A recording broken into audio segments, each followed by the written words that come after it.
have a little one-on-one. It's been a heck of a trip. For some reason, I just dealing with it. Every day, it's something. One day it's up, one day it's down. But that's life, you know. God didn't put us here to get fat and be lazy and make life easy. I guess it did for some people, but I think they choose that way. Me, on the other hand, have chosen a different path than most. But for whatever reason, you know, when that motor was at the bottom of that water, I could see it laying there, and I'm thinking, that's my only motor that's running right now. I haven't really taken the time to figure out why the other motor hadn't ran, because I just haven't needed it. We've been sailing, and the dinghy motor hasn't even been started in 6 weeks. So I know it was laid incorrectly when it was thrown up on the dock, and it laid all night on its wrong side, and supposedly oil can get into the carburetor. So, you know, I never checked that out. I should have made sure that was all good, took it for a spin, but I didn't. There's always something else.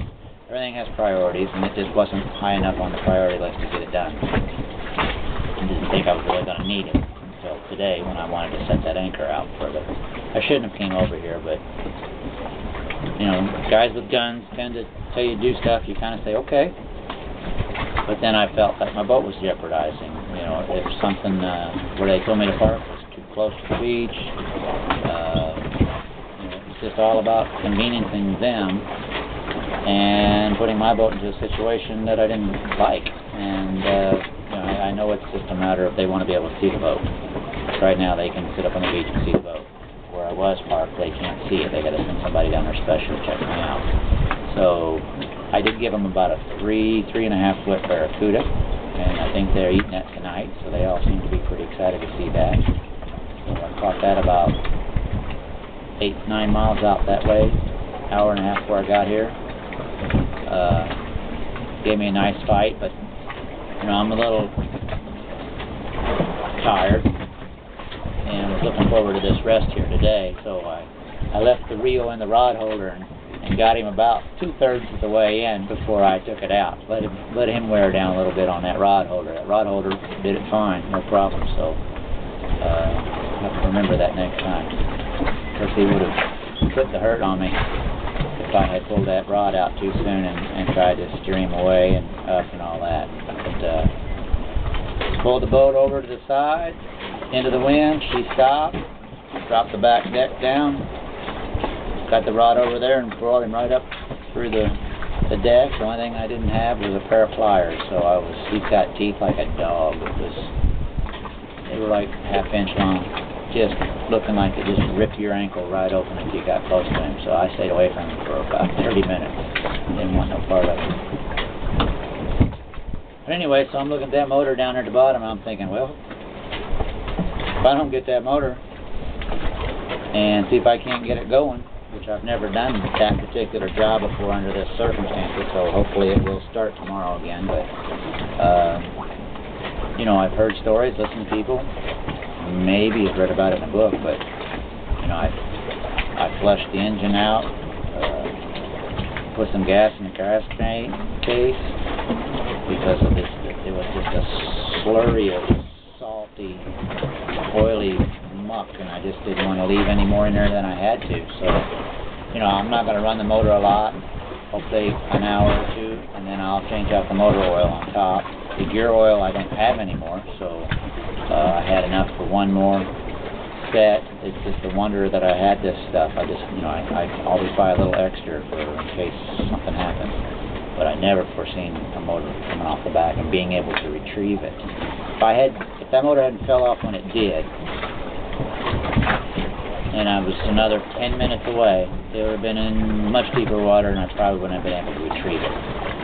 So I thank God that it fell off when it did, because I was sitting right on top of it, watched it. Wave popped it, and it just lifted right off the back of the thing like it wasn't even tied down. I'm like, I think I forgot to do that. You know, it's like I had a hold of the hose. I'm fighting and thinking I'm going to pull it up with the hose. It's 54 pounds. The hose broke. Actually, the fitting broke. Nothing actually broke. The fitting popped off. I can put another hose clamp on it. I got some cheap one of those that I can put on there. It'll probably last me until I get to Colombia anyway. I say I'm in Colombia, so I made it to Colombia. How about that? But I cheated. Serenilla is a little island, pretty much in the middle of nowhere. I'm about 325 miles south of southeast, mostly just pretty much south of Cayman Islands, and then I'm about 450 miles from Santa Marta, which is southeast. So this isn't going to be an easy run. I can already tell. The current's against me and the wind's against me. So I'm going to have what should be a 4-day run. It's going to be probably an 8 or 10-day run, which is going to press me a little bit for food and water. And now I figured I'd be 3/4 of the way home and be looking at 2 or 3 more days right now. Instead, I'm here, 400 miles short, and the worst 400 miles is yet to come. So anyway, I'm noticing that some days the wind blows east, some days the wind blows southeast. So on the days that it blows southeast, I'm actually going to go north and make my track up.